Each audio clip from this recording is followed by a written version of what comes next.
समय की बात है। एक गांव में एक ब्राह्मण अपनी पत्नी और बच्चों के साथ रहता था। उसकी जिंदगी में बेहद खुशहाल थी। उसके पास भगवान का दिया सब कुछ था। सुंदर सुशील पत्नी, होशियार बच्चे, खेत जमीन पैसे थे। उसकी जमीन भी बेहद उपजाऊ थी, जिसमें वो जो चाहे फसल उगा सकता था। लेकिन एक समस्या थी कि वो खुद बहुत ही ज्यादा आलसी था, कभी काम नहीं करता था। उसकी पत्नी उसे समझा समझा कर थक गई थी कि अपना काम खुद करो, खेत पर जाकर देखो, लेकिन वो कभी काम नहीं करता था। वो कहता, मैं कभी काम नहीं करूंगा। उसकी पत्नी उसके आलस्य से बेहद परेशान रहती थी, लेकिन वो चाहकर भी कुछ नहीं कर पाती थी।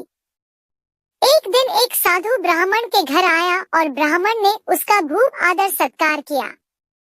खुश होकर सम्मान पूर्वक उसकी सेवा की। साधु ब्राह्मण की सेवा से बेहद प्रसन्न हुआ और खुश होकर साधु ने कहा कि मैं तुम्हारे सम्मान व आदर से बेहद खुश हूँ। तुम कोई वरदान मांगो। ब्राह्मण को तो मुंहमांगी मुराद मिल गई।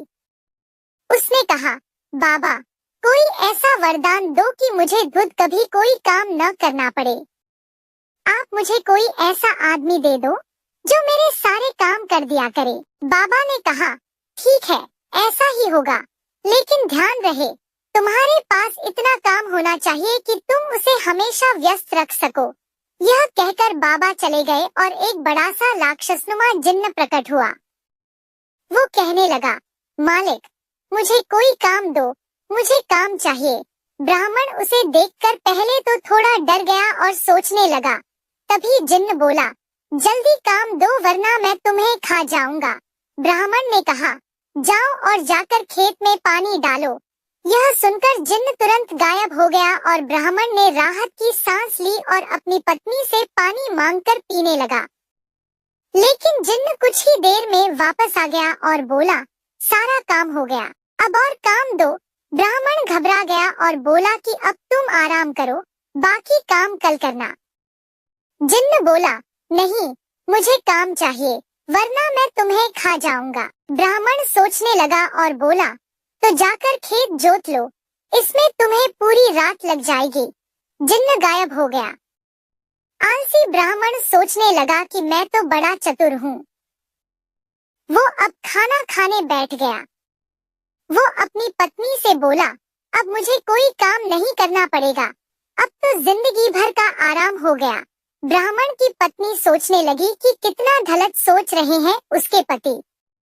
इसी बीच वो जिन्न वापस आ गया और बोला, काम दो, मेरा काम हो गया, जल्दी दो, वरना मैं तुम्हें खा जाऊंगा। ब्राह्मण सोचने लगा कि अब तो उसके पास कोई काम नहीं बचा, अब क्या होगा। इसी बीच ब्राह्मण की पत्नी बोली, सुनिए, मैं इसे कोई काम दे सकती हूँ क्या?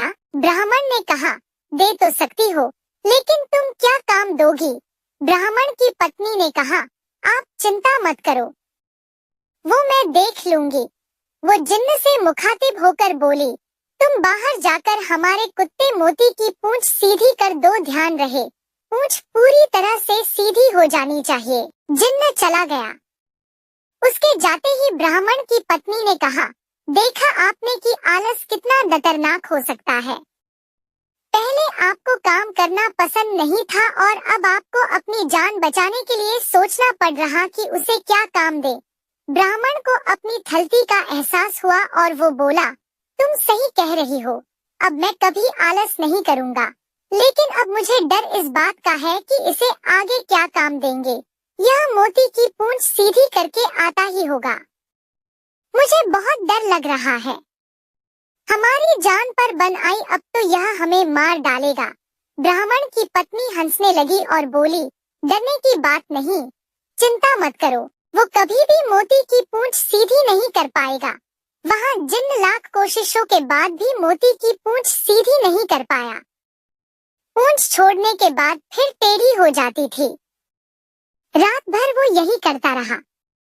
ब्राह्मण की पत्नी ने कहा, अब आप मुझसे वादा करो कि कभी आलस नहीं करोगे और अपना काम खुद करोगे।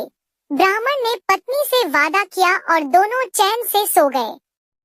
अगली सुबह ब्राह्मण खेत जाने के लिए घर से निकला तो देखा जिन्न मोती की पूंछ ही सीधी कर रहा था।